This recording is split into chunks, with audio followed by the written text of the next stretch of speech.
My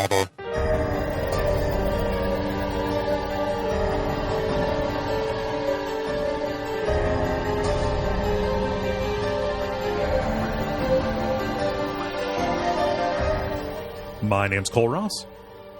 And I'm Jala Prendez. And you're listening to a bonus level about the Steins series. Jala, you're all caught up. I am all caught up. I said during the end of the Danganronpa episode that I was, gonna play this game because you were like calling me out about it because I had it in my backlog, and you're like, you need to play that game, and I was like, okay. Had you started playing it then, or no? Okay. I hadn't. I had not played it. It was like in the short list of stuff to play next, but I hadn't gotten around to it, and I only just started it like a couple of months after that because I still had other stuff to play. But I am very glad that I did, because Steins Gate Zero ends up ranking as my absolute favorite visual novel. It's pretty good. It's over Hakuoki and Leviathan: The Last Day of the Decade, which have been my top two. And so that is saying something, because I have been, how long have I been talking about those games? Oh, I mean, for quite a bit, and you've given those really, really high praise. Yeah. Yes. Well, there's various reasons why I think that Steins Gate Zero is my favorite one. Pretty much it's very well paced. It's got a very intricate story. The characters are all very relatable, and they have a lot of layers to their personalities. It's easy to become invested in the goings-on. The alternate paths and the bad endings that you get directly tie into how you get to that true ending. So every path is necessary, rather than just being, oops, you did it wrong, go back. And pick the other thing that you didn't pick the last time. Right. It's not that. So everybody knows how much I hate backtracking. So, it branches off, and it branches off at a point, the way that the mechanics work are such that you can figure out when you need to save it, so you can just, load that save and then, progress the story without having to go through all the stuff that you did previously. So, So for people who do not know anything about Steins Gate, I think that the first thing we should do is tell them a little bit about the story. Do you want to tell them that? Yeah, I can hit this, especially because the original Steins Gate does not do a very good job of encouraging you to play it in the first part of it. Specifically because certain parts of it are very, very overstated. Specifically the main character, Okabe, or Ho and Kyoma. Yes. The mad scientist. So this is, it's a straight up visual novel. So this is not like Danganronpa, which is, what we talked about last time. This is not like a Phoenix Wright game where it is, kind of a graphic adventure kind of game with a lot of text associated with it. This is, when you sit down to play it, it is like reading an electronic manga or, an anime with extremely limited animation. But it's the story about these, this group of late teens, early 20s, nerds, basically like nerds and otaku, who live in Akihabara in 2010, who kind of by accident develop a very specific form of time travel.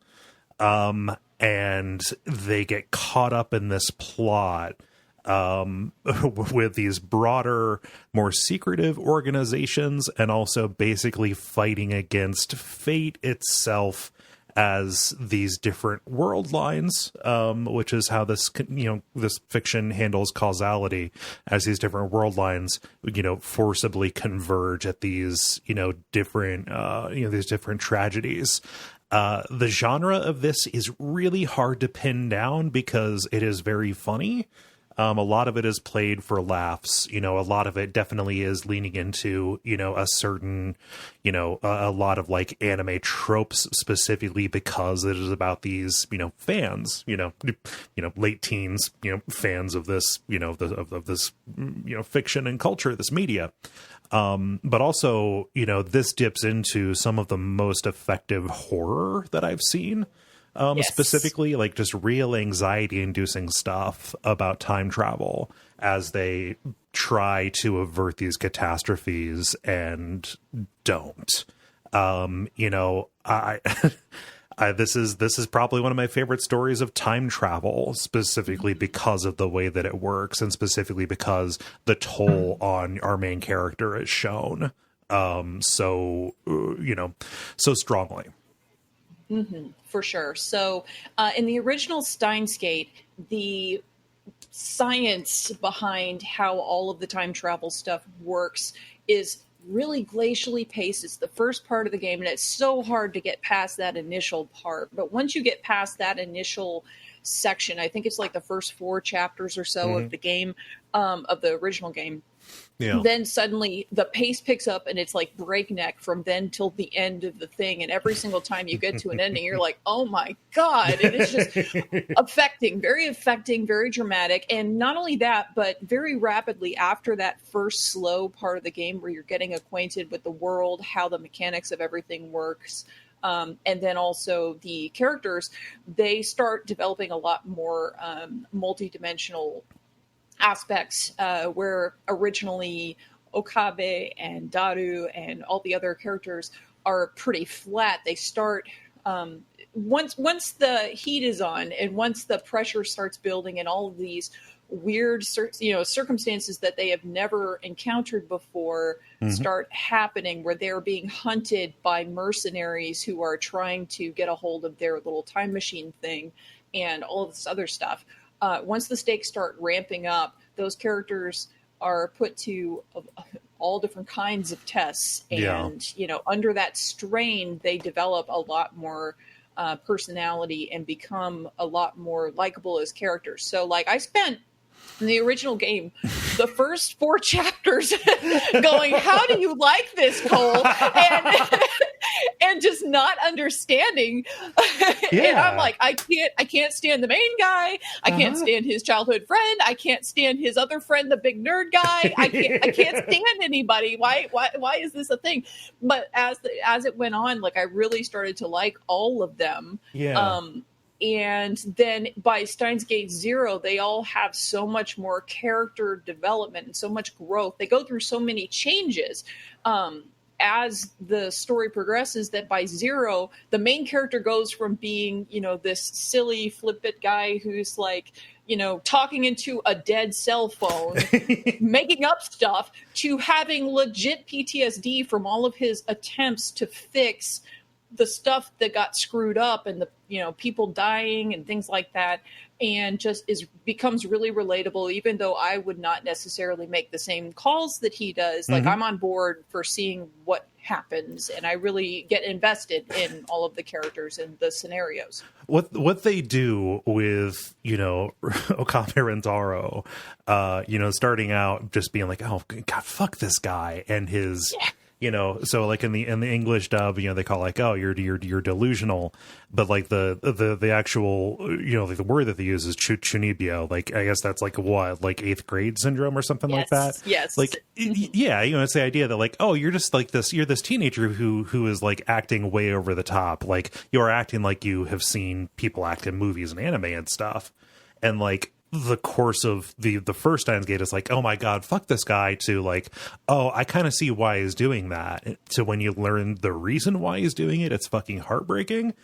Steins Gate 0 starts out, he is a different character. He has shed this alter ego. And the trick that they pull is making the return of the Kyoma, like when he lapses back into that, one of the most triumphant moments. So like they tricked me into like cheering when this version of a character that I disliked reappeared. Indeed. And the best part about it is that when they do that in Steins Gate 0, even he is like, oh God, this, and he's even doing that. But then, like, it's like, it's kind of his security blanket, and it's kind of like how he manages to, get past some very difficult things is basically by having this alter ego. And, so yeah, it's quite an interesting, turnabout that goes on there. So another interesting thing to note is that Steins Gate and Steins Gate Zero have a weird relationship in a second way. The original game has a true ending to it that is not the ending that Steins Gate Zero continues off from. Yeah. Steins Gate Zero continues off from a bad ending from the first game, electing that is canon. And instead of, because basically what it boils down to is that the main character has to more or less make a choice between sacrificing the girl that he's fallen in love with or his childhood friend, as, you know, one or the other inevitably dies in the different world line convergences. And so in the original game, he somehow manages to get both of them to survive, but he does not know the girl that he loved anymore. Right. And so that's how that one ended.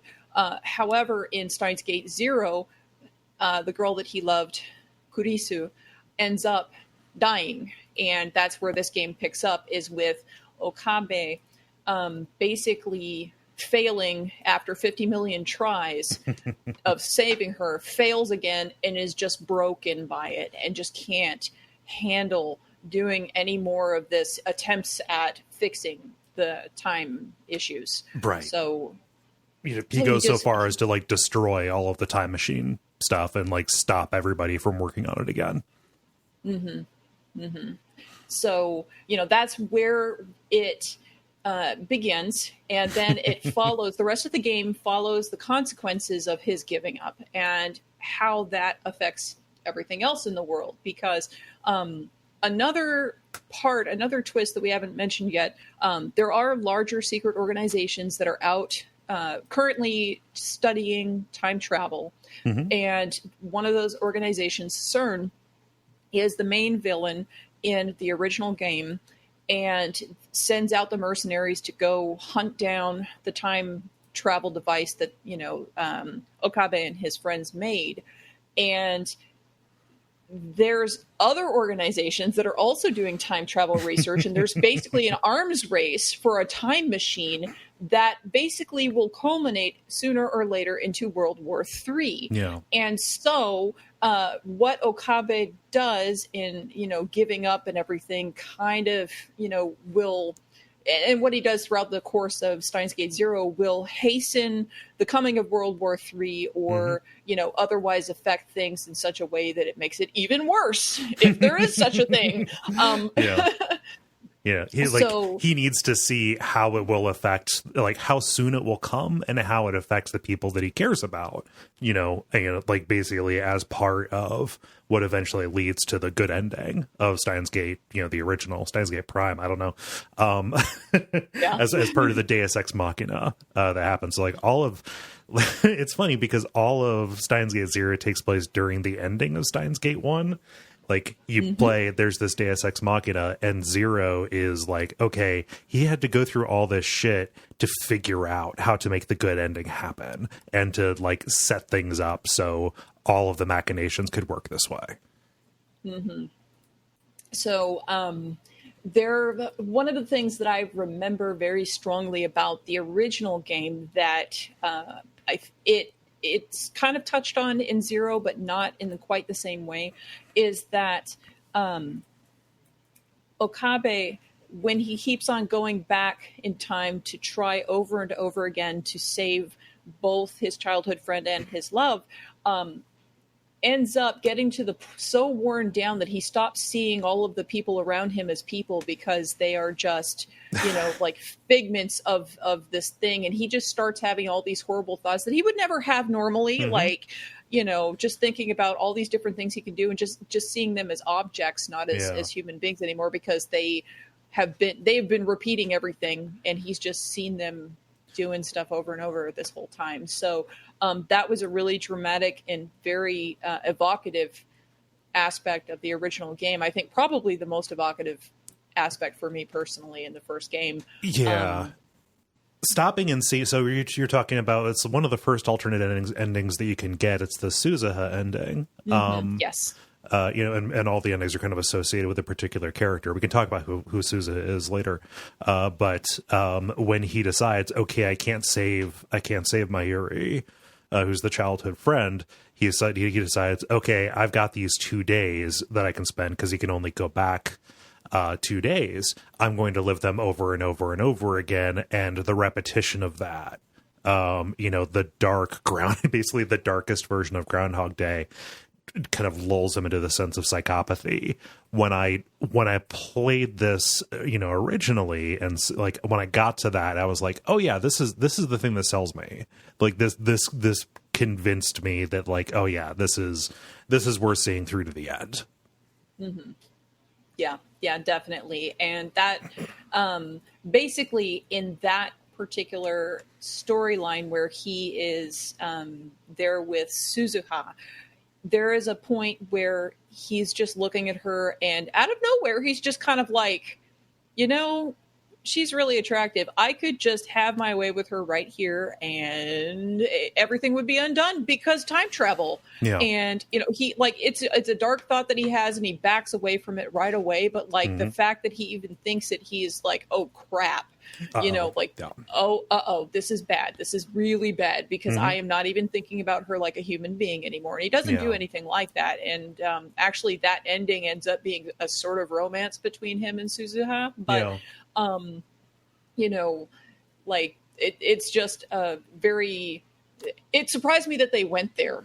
Right. Actually. And I think that's what made me go, oh, this is for real. This isn't just like this Chunibyo stuff that was at the beginning of this game. Like there's a solid core to this game that's not just going to be in the safe zone of these tropes, Yeah. It's substantially darker than anything that came before, and kind of substantially darker than anything that came afterward, with the exception of some stuff that happens in Zero. Like around, the world ending, like that kind of stuff. Yeah. So to continue the storyline, though, of Zero. So in the storyline, to recap, his love, Kurisu, has died. And he has given up trying to save her and has PTSD. He has given up his alternate ego, and he is just being a serious university student. Normie. A normie, yes, very much a normie, as Daru likes to remind him. Daru being his hacker friend, who is very much like the character that I probably liked the least in the original game, because he's just really gross. He's always playing hentai pornographic games and like just making gross comments to people. He kind of like cuts it out a little bit in the Zero version. Like he doesn't seem like, or maybe it's just because he has other personality traits that are also emphasized that I just don't pay attention to it as much, because basically it seemed like the only thing he did in the first game 90% of the time was make gross comments. Yeah, but Daru didn't develop in the first game. Zero, certain things come to light, and he, there are external factors that force him to grow up and stop being such a creep, let's say. Yeah. Well, it surprised me, because by the end of Zero, I actually liked him, which I was like, I did not expect to like this character ever. Wow. All right. Yeah. Well, okay, game. I mean, like, it's kind of like when it tricked you, Kole, into welcoming Kyoma back. Kyoma, and I'm just like, yeah, like, what the hell, game? How did you do this? Well, anyway, so he's being, Okabe, the main character, is being a regular ass university student. And then he goes to a talk by Dr. Leskinen and his research assistant, Maho Hiyajo, from Victor Kondria University, which is where Kurisu, his lover, or unrequited love, or whatever, died, worked. And the research project is an AI that is basically a replication of a person's memories as uploaded whenever. And they actually happen to have Kurisu's memories uploaded from before she came to Japan and all the stuff hit the fan. Like before she met Okabe, and before all the time machine stuff happened.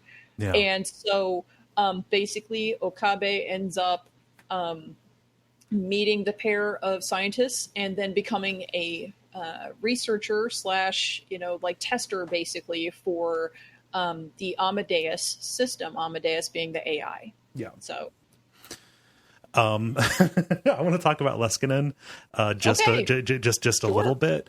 And I mean, there's more stuff substantially about him and about Judy Reyes, who ends up being kind of a partner in crime with him a little bit later on.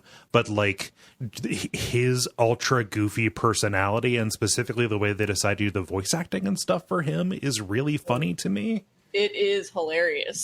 It is hilarious. Did you play this with Japanese audio, or were you able to switch it to the English? Okay, so on the, I believe that in the actual visual novels, they didn't localize the audio. Okay. Yeah, so I wasn't sure. Yeah, I only ever got to hear the the Japanese guy speaking English badly. Yes, yeah, it's very great. funny. And what's funny, like, so Kurisu, the unrequited love, who helps build the time machine, and Maho, kind of the new character who is, who has this kind of like rivalry with Kurisu. Basically, anybody who comes from Japan, I want to put this to you and also the audience.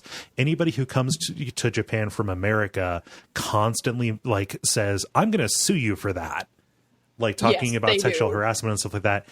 So my what I need to understand is that a common stereotype of Americans to everybody outside of America?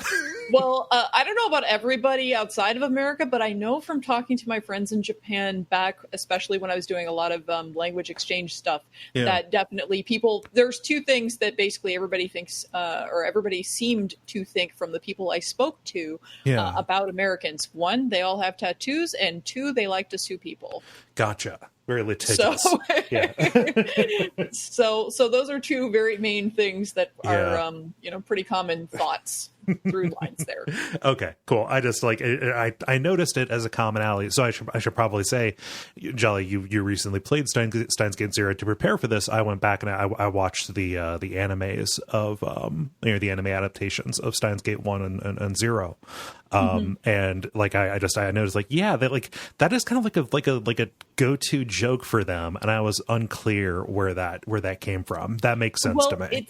It's very specifically Maho that makes that joke over and over again when talking about Dr. Leskinen, because Dr. Leskinen will get like super friendly and she's like, "Back off, I'll sue for sexual harassment," because that's the thing. And she's actually like a Japanese person over in America, so she's not even technically an American person.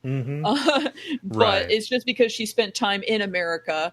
I think Okabe or somebody, I might be misremembering, but I think somebody actually comments on it that, she must have spent some time in America because she's wanting to sue everybody for sexual harassment. It's such a minor thing, but I noticed that, and I have no insight into basically other countries' stereotypes about us here in America. Really, besides at this point, I would be terrified to know any of them anymore. I mean, and a lot of them, we probably deserve it, but Okabe ends up in this really.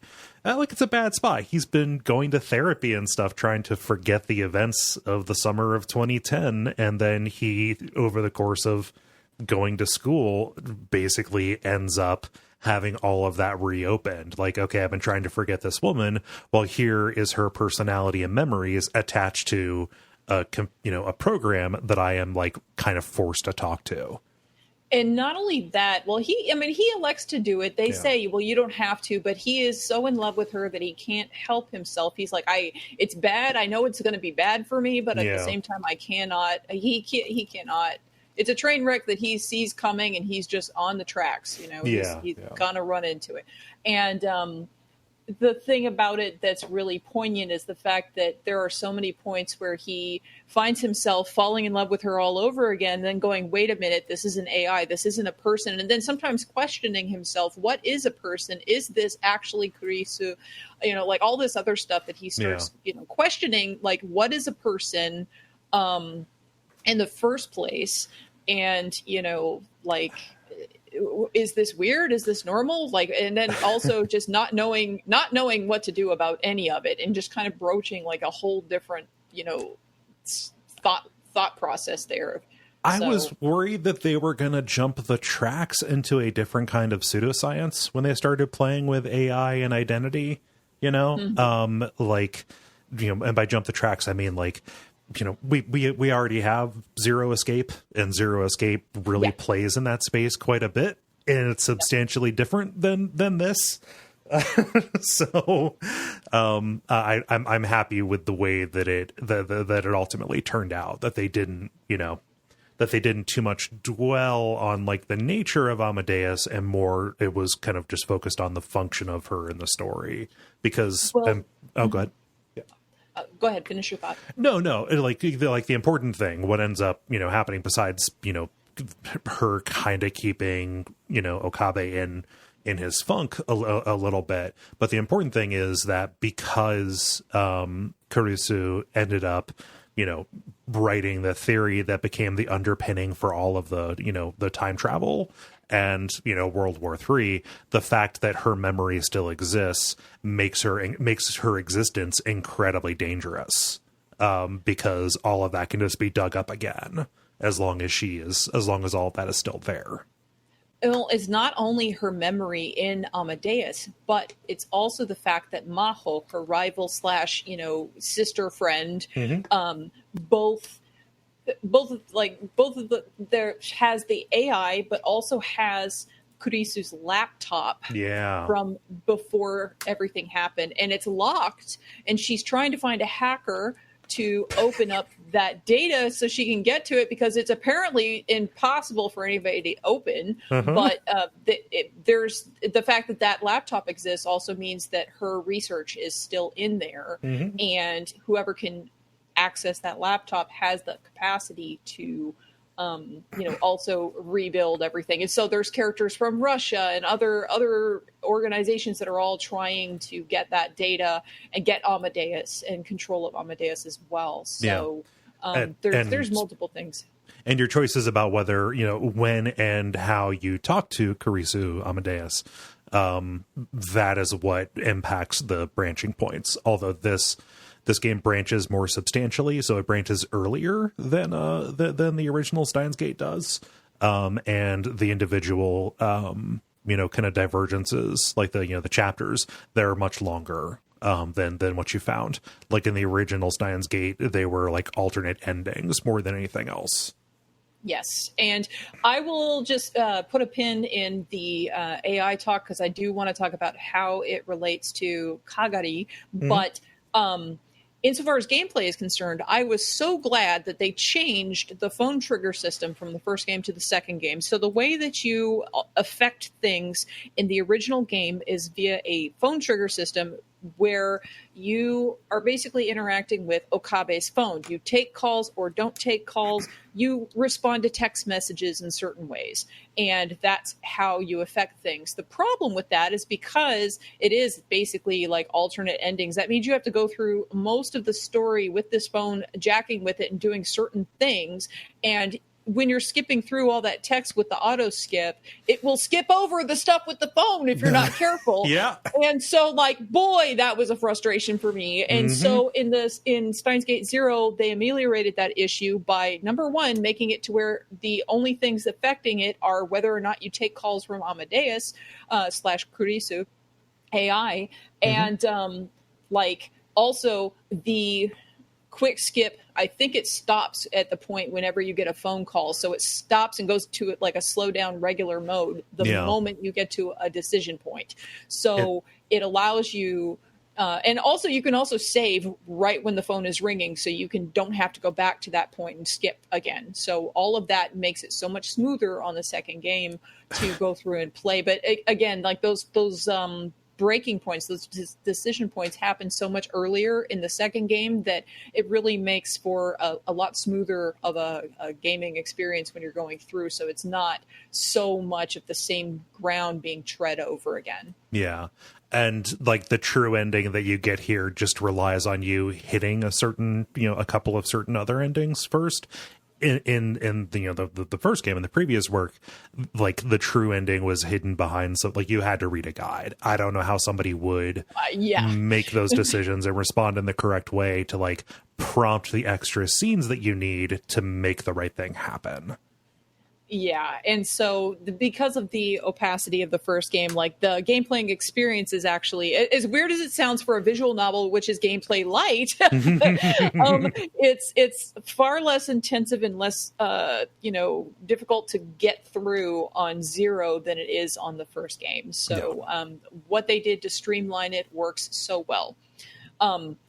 Now, looping back about AI and this character named Kagari. So one of the characters that's introduced in Steins Gate Zero is a character named Kagari, who is a little girl who was orphaned during World War III, who is adopted by Mayuri in the future and ends up coming to the past with Suzuha in order to basically save her life. Mayuri like pushes her in after Suzuha to like try to keep her from living in such a miserable, terrible environment. Yeah. And Kagari gets lost when she's about 10 years old, somewhere in what I think it's 2007 or something. No, it was 2000. So she got lost in 2000 okay. When Suzuha stopped there and wrote messages as John Tidor in the first or in the beta world line, I think.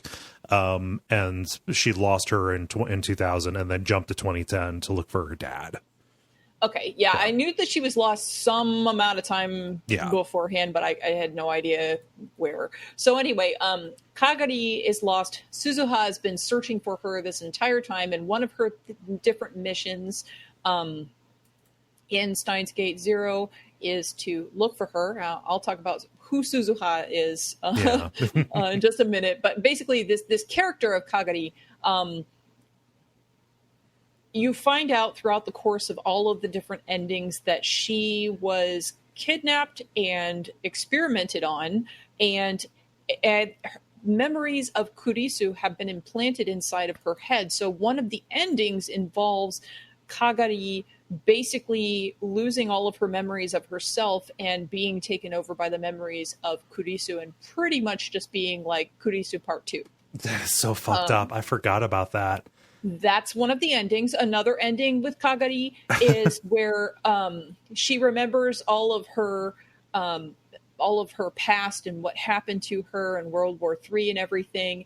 And then she's struggling against herself because she's got brainwashing and mind control that is making her turn into a killer, and she's reluctant to do that. And then there's another ending where she is hateful towards everybody who took her mother away from her, and it turns into a willing killer, killing everybody in sight. So like she is such a malleable character that just changes drastically from one to another ending that I don't really have any feelings about her other than as a function. She feels more like a function than she feels like a character to me. But that's just because she can go any which way. Now, did you want to explain who Suzuha is, since I mentioned her a few times and didn't say a damn word about who she is? Yeah, and Suzuha ends up being one of my favorite characters in this. So, like, she's introduced in the first game as a part-time employee at the antique television shop beneath the office that all these people rent. Sorry, the lab that Okabe and Daru rent. But she actually is somebody who has come back from 2036 in order to make sure, to find a way that to avert World War III. And so, it's kind of like Terminator or something like that. She grew up in this world that was, constantly under threat, and she is just a very capable warrior. And so the course of revealing who she actually is and where she comes from in the first game, it definitely does catch you off guard because it doesn't really match up. With the exception that she doesn't quite know how to react to certain things that she sees, kind of in present day. She also is the person who acts as, exposition kind of explaining the, all of these theories about time travel that came out in the future, basically like taking research and conclusions that Okabe and Daru came to in the future and bringing them back so that they can help start, so that they can start working on this stuff and making sure it happens, thus creating kind of a time loop or a stable time loop kind of thing. But like her trying to find her way in this really different world than what she grew up in, and ultimately being the person who is most capable when the shit goes down, kind of makes her really interesting, as a character. She feels a little bit like she's been imported from a different game, but it's not, or a different story, but like it's not obnoxious in any kind of way. She is ultimately vulnerable, specifically because, she has so much resting on her. She's basically trapped here because her time machine breaks in the main timeline that you follow in, and she is looking for her father, who she, has kind of all that she knows is that he was around here in 2010. So all of this kind of comes out. But yeah, I like her story and her demeanor, quite a bit out of all these characters. Oh, Suzuha is probably one of my absolute favorite characters for sure. Mm-hmm. I loved her in the first game, where her personality is markedly different than in the second game in Zero. So in the original game, she's kind of very upbeat and friendly, and as you say, very capable. But it's very funny because sometimes the way she describes things is off, because she doesn't know what this thing is that was never around in World War III or post World War III, desolation or whatever.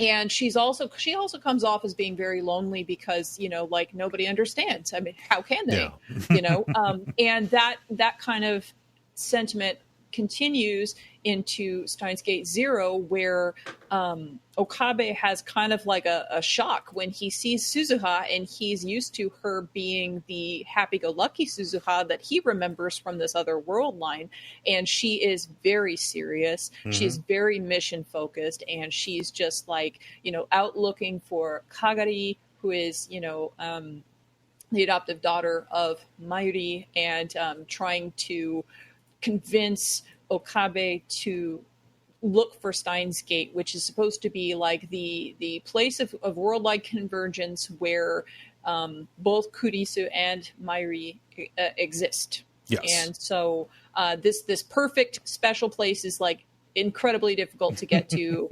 And basically the only person capable of doing this would be Okabe. And he has to do that in order to prevent World War III from happening.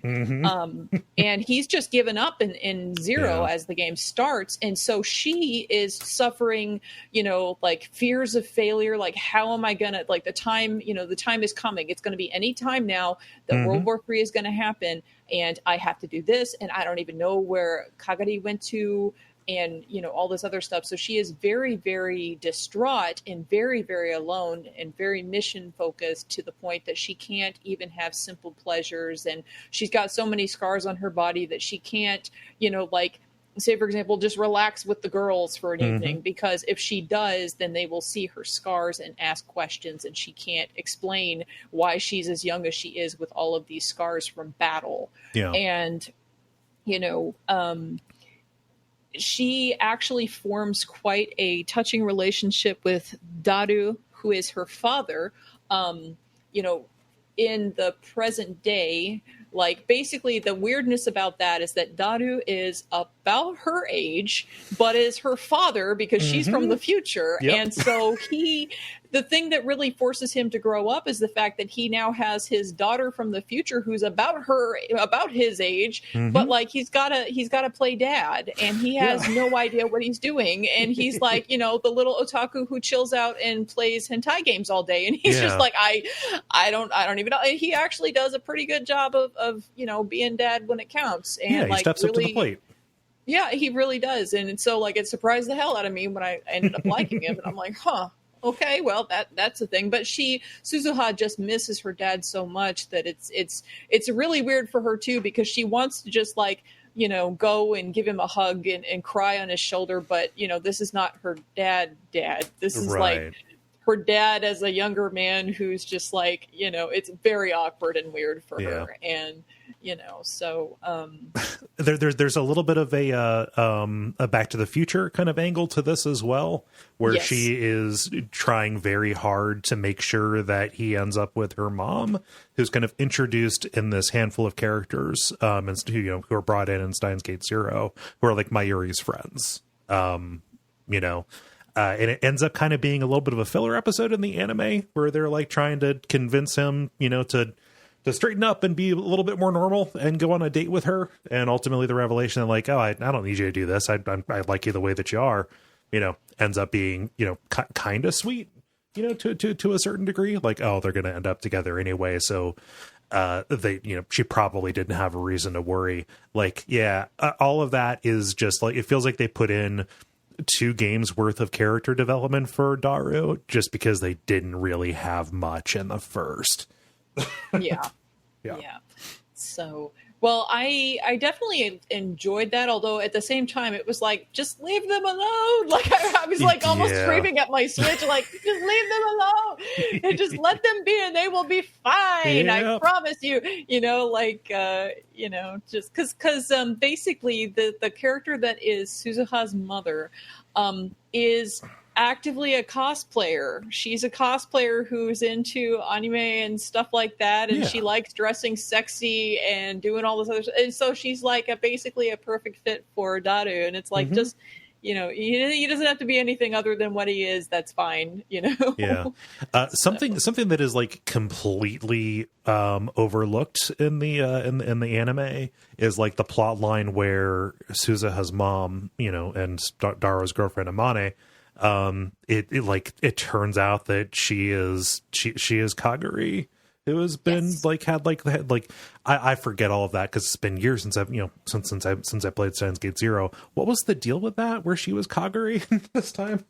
She, in order to, I think what it was is like, in order to actually make sure that Amane was going to be safe, Kagari ended up undergoing like a some kind of a procedure to like look like her. And the original actual Amane is off in Europe. Gotcha.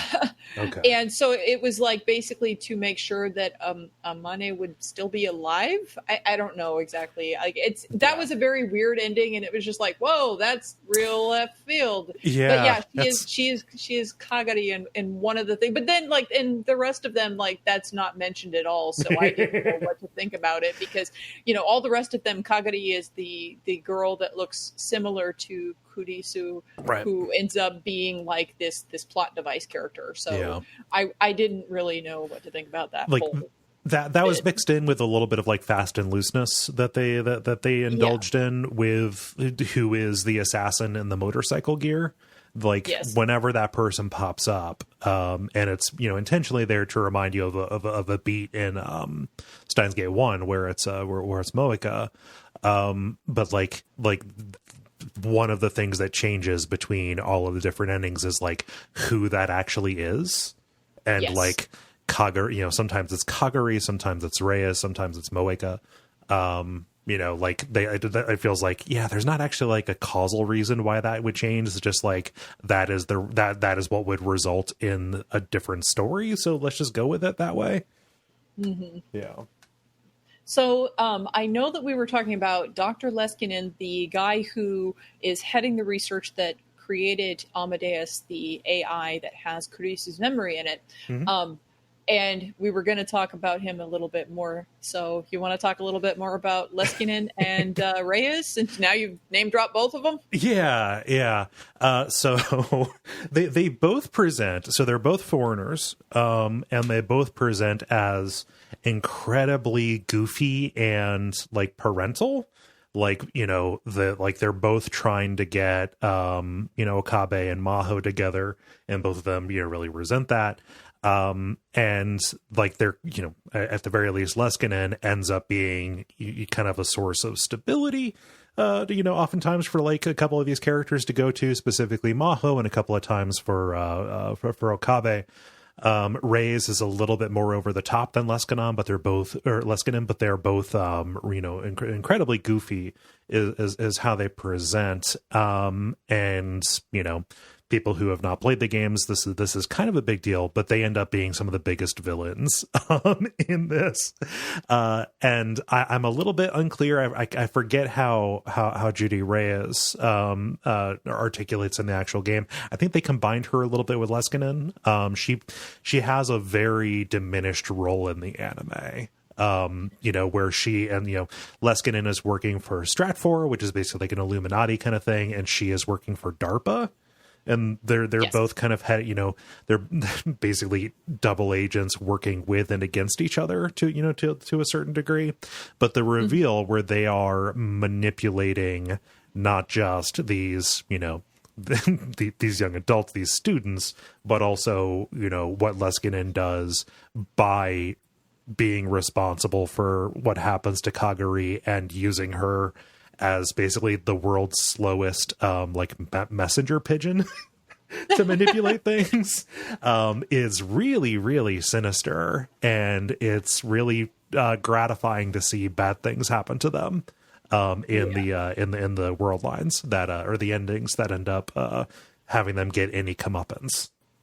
Yeah, and both Leskinen and Reyes work in Victor Kondria University. Leskinen is over the department that basically does all the AI stuff. And then Reyes is the head of the, I think it's parapsychology or something like that. Yeah.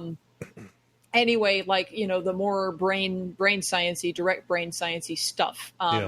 And both of them are, because they are both working for these Illuminati type organizations, are basically looking to control Amadeus and the time machine information because they can get so much money. They can do so much if they have this. Yeah. And science is not always a charity, is something that Leskinen says. Yeah. Yep.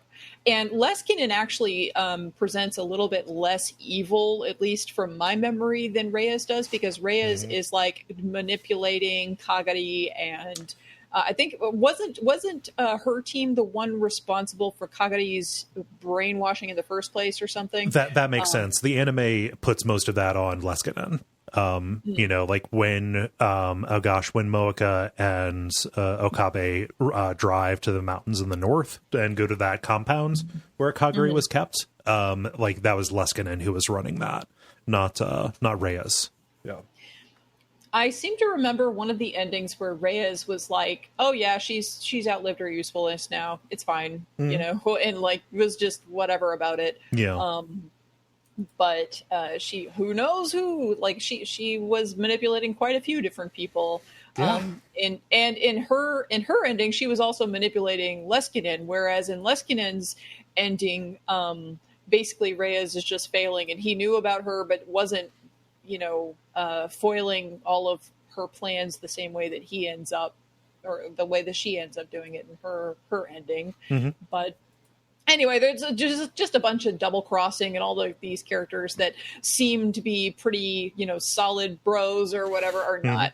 They're not solid bros. They're terrible. No. So another turnabout that I liked in Steins Gate Zero versus the original is that some of the characters, character Lab Mem Moeka, who we've mentioned briefly, as well as Mr. Brown. Mr. Brown, Mr. Brown, the guy who owns the building where the lab is, who has his little antique TV shop downstairs. Yeah. Both of them are rounders for the CERN organization, which is the main villain of the first game. And so rounders are basically a mercenary group. And in the first game, both of them end up trying to kill everybody, or whatever. They or do kill. I mean, depending upon which one you're talking about. It's terrible. They're absolutely horrible. You find out. Yeah. But in Zero, they end up actually helping out. That they're dangerous. Okabe knows that they're dangerous, and you're kind of on pins and needles. Oh God, are they going to do a bad? But actually, they end up helping because it's in their interest as well to make sure that this or that organization does not get this information or whatever. And so they end up actually behaving a little bit more neutrally, because CERN is not the big concern in this one. Yeah, So. it's really funny because like a large part of the first game was undoing all of the things that put the lab on CERN's radar. To the point where Mr. Braun, that's not actually his name. His name's like Tenryoje, but Okabe calls him Mr. Braun after Ferdinand Braun, the inventor of the cathode ray tube for televisions, because he works in a TV shop. But like when Okabe goes downstairs and says like, hey, yeah, I know you're a mercenary working for this like organization. Don't ask me how I know, but I need your help. Like, you have no reason to come after us, but we've been messing with this stuff. And then Moeka, who just we can talk about the way that her character is expressed here. Like, she never ended up being hired by FB in this one, but she still has all the capabilities and can basically be hired by anybody to do these terrible things. She just ends up being hired by the lab to act as their kind of foot person, their bagman. Yeah. So the FB is another code name for the Mr. Brown guy who is like this rounder, this mercenary. And Moeka, the lab member in the original game, she basically infiltrates the lab and is aware, like she's there to get information and to get to the time machine apparatus and all of that, and then turns on everyone, and depending upon which ending you're talking about, has killed people or done whatever, is very much a threat, where she seemed pretty flat and uninteresting at the beginning of the game. And so in the second one, because she wasn't hired to be a threat, she's not a threat necessarily, although as you said, Kole, definitely has all the capabilities, and so she ends up becoming, kind of like a good, I wouldn't say a good character, but like at least a force for good anyway. Yeah. So, like, and okay, no, go ahead. I'm sorry.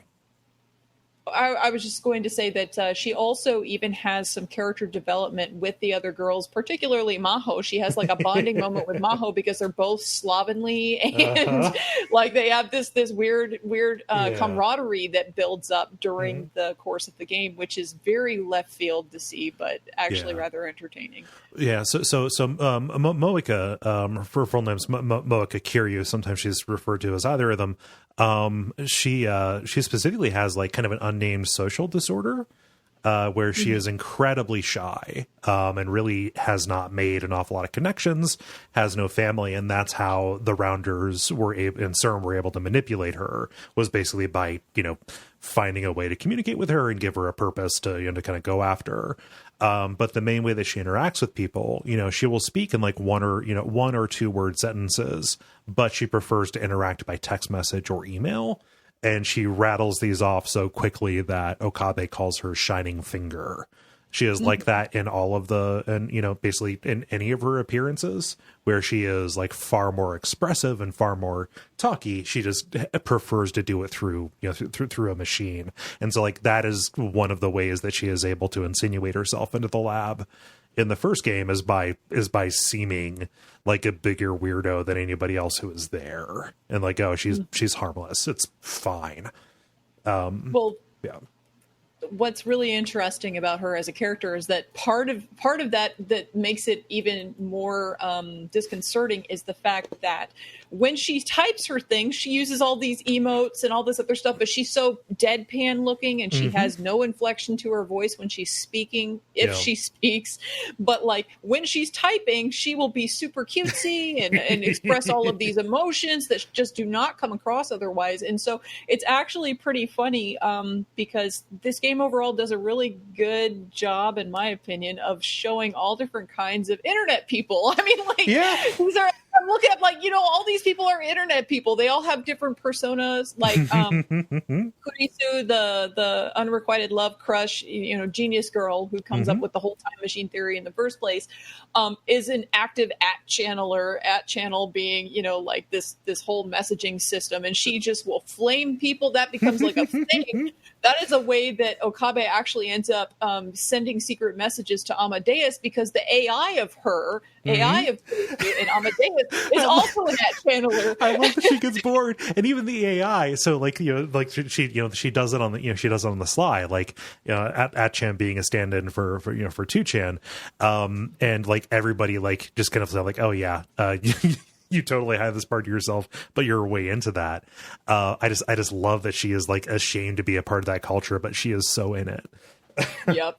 Yeah. And she will just sit there and inflame. He intentionally in Zero sends stuff that he knows will set her off, just to make her turn into a troll and just to pay attention. And like then sends like a secret message, like a coded message that only she would understand, using references that only she would understand from their discussions. So. Yeah, well, as a way to get around the people who are observing her. Observing the Amadeus and the information that she's getting. Yeah. I love that the AI gets bored and goes onto the internet. Yep. So yeah, there's definitely quite a few interesting character developments, even for things like the AI, that I really appreciate in this game. So yeah. And when I first saw that there was an AI of Kurisu, I didn't think that I would actually give a crap about it at all necessarily, but like they end up making it to where I even care about the AI. So yeah.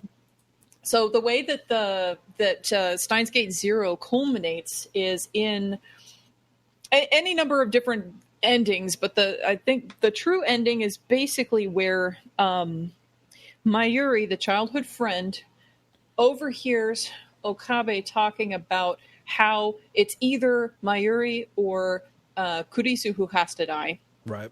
And she feels terrible because she's aware that, her being alive causes Okabe pain because Kurisu is not alive. And that, this one or the other thing is crap. And basically Okabe needs to try to fight and find Steins Gate. And she knows that the only person capable of inspiring him to fight for that is herself. And so she ends up jumping into the time machine with Suzuha to go back and try to convince Okabe to keep fighting right when he's about to give up, because otherwise World War III literally starts happening at the end of the game. Like it's literally just a few weeks away from, everything happening at the start of Zero.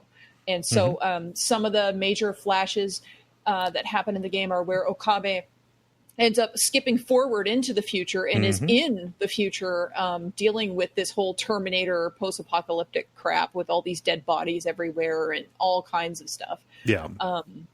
But slipping back to talking about the ending, though, so Mayuri and Suzuha jump into the time machine, but at the same time, Leskinen and all of his people and all these other factors, all pop up at the same place. They're all there at the same time. It's like the big fight scene from Anchorman. Like, here's America, here's Russia, here's Leskinen, here's everybody. Like, all converging on the rooftop of the radio building.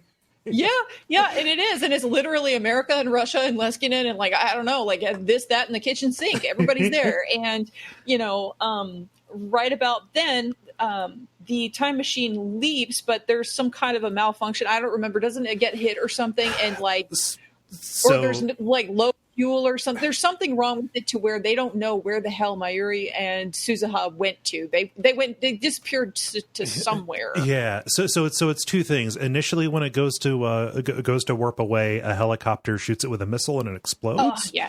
And this starts Okabe to like basically rushing the development of the time leap machine, so he can send his consciousness and memories back to before it goes off, so he can try to before the missile hits, so he can try to change it so they get away. So that is another time loop that is repeated several times that can ultimately lead to him going to the future and have to make his way all the way back. Eventually, he breaks convergence and they warp away, but they run out of fuel. And that version of Mayuri and Suzuha, remember, these are not like the prime versions of them. Like the other ones are still back there, approaching Steins Gate. They end up getting lost, somewhere in time. This is left as a cliffhanger in the game, but it's actually shown resolved in the anime. Oh, okay. Well, because the way that the game ends at that point is that Mayuri and Suzuha disappear. They are somewhere in time, lost somewhere in time, and Okabe, through some timey-wimey fuckery, ends up sending a message back to himself, instructing himself how to save Kurisu and cause that divergence to Steins Gate. And then Okabe, in the future, in 2025, jumps into another time machine from that era to go and find Mayuri and Suzuha wherever the hell they went to. And that's like how it ends. That's the ending of the game. Yeah, because the ending, the ending that they needed was to get that message back to the Okabe from the first game. So he could, so he could get that going. Like Steins Gate would not open until 2036, when the older Suzuha would go back and become the Suzuha from the first game. Do you want to know what happens after he gets into the prototype time machine to go look for the beta versions of Mayuri and Suzuha? Sure, you might as well tell me, since I was okay. So before you do that, I'll just say that, like, when the game ended and that's how it ended, and I was just like, what? Like, I wasn't sure if I was mad or if I was okay with it. You talked about wanting to skip your PS Vita or your Switch across the lake like a stone. I was thinking about it. I thought about it, but I was mixed, and I wasn't exactly 100% sure if I wanted to throw my Vita or if I was okay. Yeah. And I sat on it for a while without throwing anything, and then I was like, I think actually that given the fact that there's so many time loops, and this is a game about time machines where shit is never finished, it keeps on getting fucked with over and over. Like, there's no other way for it to end except like on a cliffhanger, leaving you with, now you don't know what's going to happen next. Like, because it can get messed with again. Like, there isn't really any resolution when you have a time machine. So how can they put an ending? So. Yeah. Anyway, you can tell me like the ending that they gave it, though. So in the game, it feels like a sequel hook. Yes, it does. It does. Yeah, and so in the anime, it's like a post-credits kind of scene where the time machine appears. It's like 18,000 BC or something like that. They got stranded, basically in this gigantic desert. It's pre-humanity. It's awful. They have not been there for very long. Okabe is able to appear there and say, like, hey, I'm sorry I kept you waiting. And he is able to rescue them and bring them back to some timeline where they can all exist.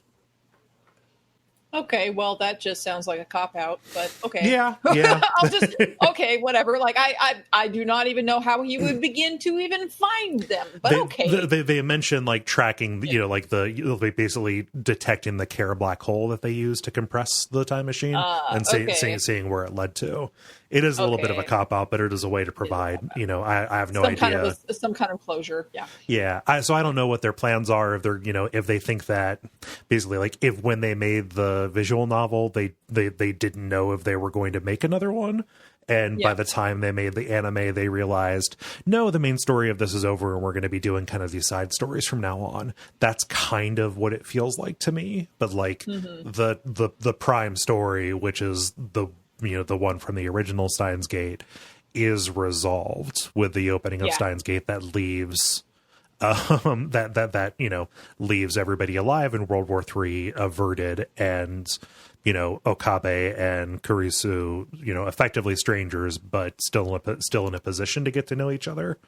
Yeah. Well, so for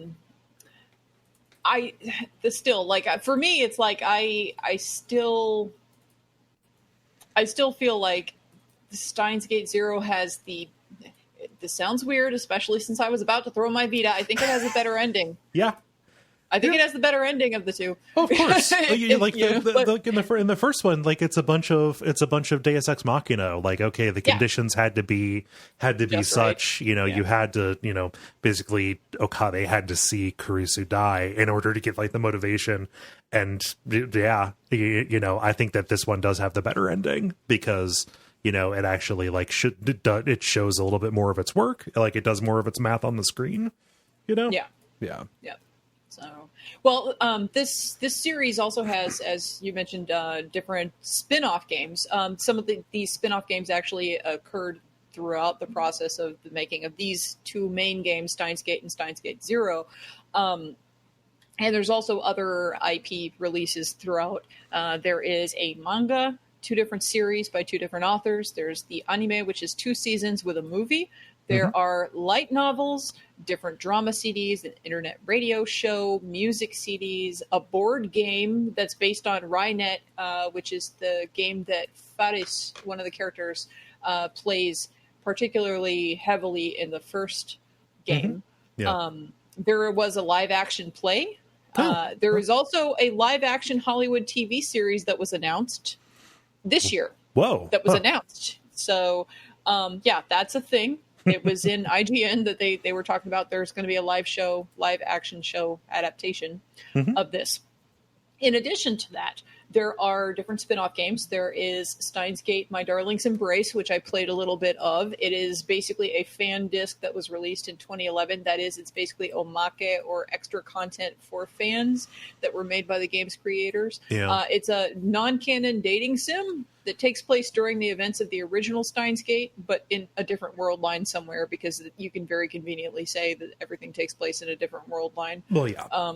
Because, timey-wimey. But anyway, it's not that interesting. I played a little bit of it, and I'm like, it didn't even get to the dating sim part. I just was playing a story, and it was just a real slow story. And I'm like, okay, well, this is a thing. Okay, whatever. And it has pretty average mixed reviews. There's Steins Gate 8-bit, which Steins Gate Elite, the Switch release, actually has 8-bit Steins Gate in it as an extra thing that is enclosed with it that you can actually just have if you get the Steins Gate Switch release, which I did not know that. So I'm like, well, I already have Steins Gate on my Vita, but I don't know. Maybe I'll have to get that one so I can play the 8-bit. I don't know. I don't know how much like new content or new story is introduced in 8-bit. I've been tempted to get the Steins Gate Elite on Switch because like that is a substantial kind of remake where basically wherever they can use footage from the anime, they do. So it is kind of a more aggressively animated version of the original visual novel. Yeah. So I'm not sure if I am going to like that or if I'm going to dislike that just because, the anime is an adaptation from the original game. So I don't know how much is going to be very different, but if I end up getting it, it'll probably be if it happens to go on sale, which, Switch, it doesn't go on sale for much, but anyway, maybe one day. But there's also another one called Steins Gate Linear Bounded Phenogram, which these fucking names. I know, right? I had to read that off of my notes because there's no way I'd ever remember that crap. Okay, so it is supposed to be a more serious spin-off, and it's very well received, particularly because there's multiple character viewpoints the way that they do in Steins Gate Zero. It was released in Japan on Switch as part of the collection, get this, Kole, Steins Gate Divergencies of Sort. Okay? Yeah. But it's also, the HD remaster is available in the US as part of the PC and PS4 release of Steins Gate Elite. Oh, cool. I'm going to sit at my computer and play a visual novel. Well, they also have it apparently separately on iOS. So as I have an iPhone, I can pick up this on my iPhone. It has 10 different stories that are written from viewpoints of the characters from the original game. So they're just serious stories that are just written from different viewpoints of different characters, not necessarily Okabe. And they are written by a team of new writers who were supervised by the original scenario writer. So it's not all by the same person. But it is well regarded, and it is also far more serious. It's not like these little flippant, here's a dating sim, haha, kind of things. So they did a big advertising push on Steins Gate, My Darling's Embrace, and I considered checking it out just because I like these characters and I like this world. Don't waste your time. Yeah, I just like I'm not necessarily in the market for like a dating sim kind of thing. It's just not a a kind of game that I'm very interested in. But like something that I liked about Steins Gate 0 and Steins Gate is that it does kind of avoid some of that, answering the right question to make somebody like you. Like the relationships are explored, between all of them fully, and like the individual like ending specifically in Steins Gate 1 kind of end up taking the place of that to us, to a certain degree. But like, the interpersonal stuff is there and it matters, but it is not emphasized. And so like I have no idea if like a straight up dating game version that, a straight up dating game that takes place in this world is going to have the stakes necessary for me to feel invested. No. Yeah. And that's the thing, as I was going to say, there are bigger things that are more important than romance in the original Steins Gate and Steins Gate 0. And the thing about the My Darling's Embrace, in that game, the characters still have the ability to change the past using D-mails, but for some unexplained reason in this world line, CERN does not have the Rounders hunting them. Okay. And Okabe's main problem is paying the bills. And so he ends up taking a part-time job. And that is where that's your story. Like with no stakes, and it's just, you got the time, so everybody who's horny teenagers just gotta date each other. I don't know. Cool. So it's not worth your time. Yeah. So. Okay. Cool. I can take it off of my wish list then. Yeah, so. You can. I already bit the bullet on that, and I went ahead and played some of it just to see before we did this episode. I was like, I just got to see if this is nope. No. Yeah, I mean, having looked into it, here's a quick question. Of the dateable characters, so can you date Rikako or can you date Moeka? I have no idea, because I didn't even get as far as the actual like dating stuff. I was just like, this is boring me to tears, and I like these characters. It's just like their day-to-day life doing nothing important is not that exciting to me. Yeah.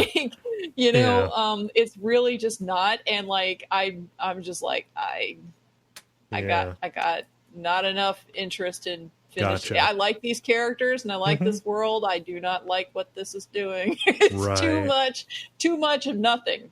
Too much nothing. Yeah. In my opinion. So I don't know. It would be my impression that you would be able to date them, but I do not know for a fact. I would have to Google that to tell you. Those would be like the interesting routes to me if they decided to go those directions. But well, the one that I definitely want to play and I will be pursuing after we are done today is I will be bookmarking and checking into Linear Bounded Phoenogram, the one that has those 10 stories by different viewpoints that are well regarded. That is the one that is highest regarded out of the spin-off games that have come off of this. Yeah. That kind of sounds like, the jump from Corpse Party to Corpse Party Book of Shadows, actually. Like the little sides, the side stories told during the main thing. Yeah, it does. And like, I'm sure it'll kind of feel like that too, where like after I played Corpse Party and then I got to Book of Shadows, I'm like, I'm enjoying these for the most part, but these are really just like random stories. So don't expect like a connected story, and it's just like extra crap. This is really the omake. This is the fan disc or whatever. Right. This is just the extra stuff just because you like the characters. So, I just went and did a search on the Mac App Store to see. Because sometimes you can see the iOS stuff up there. Just to search for Steins Gate. There's a little app you can get for $2 that will put the Nixie tube clock from the divergence meter on your desktop, which seems kind of cool. A fun little. Yeah. There you go. I'll read some now, reviews. what happens? Do you start having like a freak out whenever it starts changing?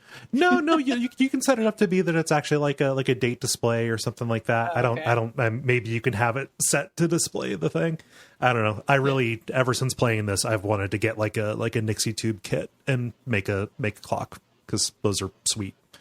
Well, there you go. You are satisfied now. Yeah, perhaps satisfied by $2 app on the Mac Store. I will not be. So, oh well.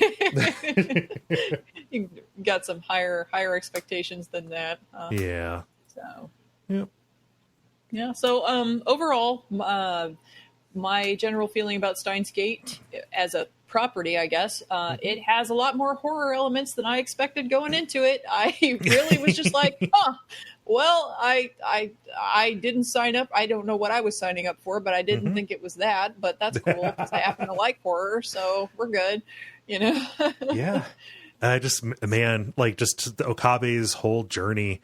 You know, you hate seeing that you like seeing somebody like how he is at the start of Steins Gate Zero, just kind of broken by what he went through. But like, I'm very happy that they decided to look at how somebody would act if they had been through all of that. Well, it's through those difficulties that the characters grow. Yeah. If you have none of those difficulties, you have my darling's embrace. Right. So you have to have those hard, difficult things happen in order to, make the characters and you go, oh, damn, now what? Yeah. And like you are just as dramatically affected because these things are happening and you're experiencing them with the characters. So, that's why it's so important. And especially as an adult who's been through some shit, like seeing Okabe going through some shit and growing up real fast and then having to deal with, consequences and responsibilities and things that he's got to deal with in Steins Gate Zero really is just, it feels more real to me in a lot of ways.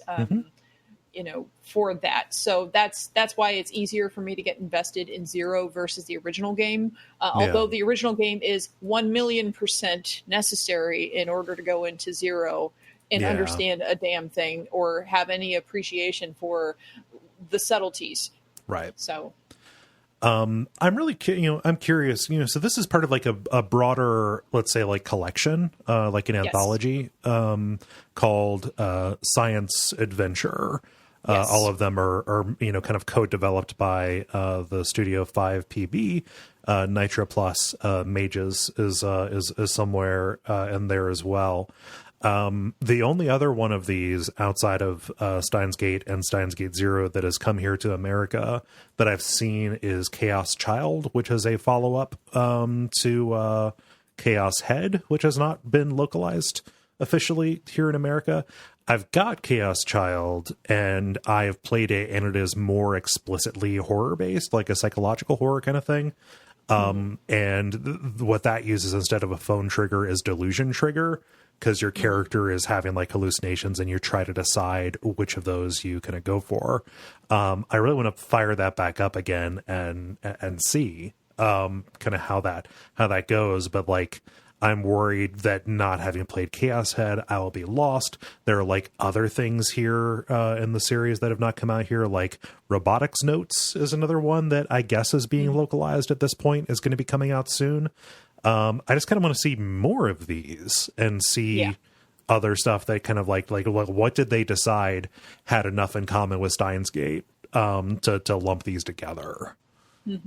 Well, and Steins Gate is apparently the second game in the series after Chaos Head. So I do know that, there is one overarching committee of 300 that is the villain for all of the Science Adventure series. And the committee of 300 is the organization that is behind... I think it's behind CERN, if I'm not mistaken, which is like the main. CERN is controlled by the committee of 300, the central antagonist from the Science Adventure. I'm just reading it off my notes right now. It totally is, and I wrote that as a note. So it's controlled by it. So like, and that's probably going to be how they link it together and everything. This committee of 300 is just like behind all of these undercover science-y villainous organizations everywhere. And that's that's part of what I want to see as well, because like the Committee of 300 is an actual ass conspiracy theory. Like, it's linked to the Rothschilds and stuff. Whenever anybody brings up the Rothschilds as part of a conspiracy, it's usually something anti-Semitic. But I like when these conspiracy theories are explored in media. See also Deus Ex, right? Yeah. From what I've seen, just because I took a peek a little while back about the Science Adventure series, most of the rest of the games are kind of on the lower end of the review spectrum from Steins Gate. Like Steins Gate is probably the most broadly recognized and well regarded. There are apparently some other entries in the series that are also pretty good, pretty well regarded, but I don't know because I haven't played any of those so far. Although definitely after playing Zero, I do want to see more from this series and from these publishers. So, so we might be doing that eventually, Cole. Who knows? Who knows? Yeah. Whenever we cross over on these, because like I forget how much the of world this lines converge. I forget how much we talked about this in the and the Danganronpa bonus level that we did. Like, it's really hard to talk about any game that is like this on the level, and like we both like them and spend time playing them. So it's nice to be able to just like talk about it in detail and kind of make a pitch for it and offer our reactions. I'm interested to hear what you think about them, because like, I don't know, you don't get to talk to a lot of people about this. Not a lot of folks have indulged or taken the time to read them. So it's fun to be able to do this when it happens to be that we have both played the same thing. The good news, I guess, for people who like this, because I know there have been several people who have asked me, when are you guys going to do another one of those things, is the fact that Kole and I pretty often end up kind of converging on the same media. Like on the same, like liking some of the same styles of visual novels and things, with some notable exceptions. However, I think that honestly, I honestly wholeheartedly believe that a lot of my intolerance for Virtue's Last Reward was based on the time in which I played it more so than the game itself, because I liked 999 and I liked Zero Time Dilemma both just fine. So I think it was just the time in which I played it. I was not tolerant towards that type That's fair. of media. But anyway, if you guys like this, definitely let us know, and we'll see what games might converge in this world line. Do let us know what you think of these. I had fun making this here. Jala, thank you for hopping on and talking. Yeah, thank you. It's been a lot of fun. I don't get to talk. Like, I get to say, I played this game and I really like it. And then, like I'm basically vibrating in my chair and I like can't talk about it. So, and I'm like, I would love to tell you, but I can't. It's great to be able to talk a little bit more in depth, and hopefully some people who are listening, who I'm sure there's going to be people listening who have not played the game. Maybe you guys are going to be interested enough to give it a shot. Yeah. So, and we spoiled stuff. We talked about endings. What I would say, if you've gotten to this point and you think like, oh, did I get everything I need? Like, it really is the journey. It is. Yeah. So and you're probably going to forget names, and you're going to forget a lot of things that we talked about because you don't have a point of reference for it. So you'll probably be fine. I would still encourage you, if you are. Oh, go ahead. There are also so many details and little things that are so important to your experience of the story that we didn't brush on, and we didn't talk about every ending. We didn't talk about anything in super great detail. So, I mean, like, there is still so much more about the series that you can absorb through playing it. And I definitely encourage playing over watching the anime.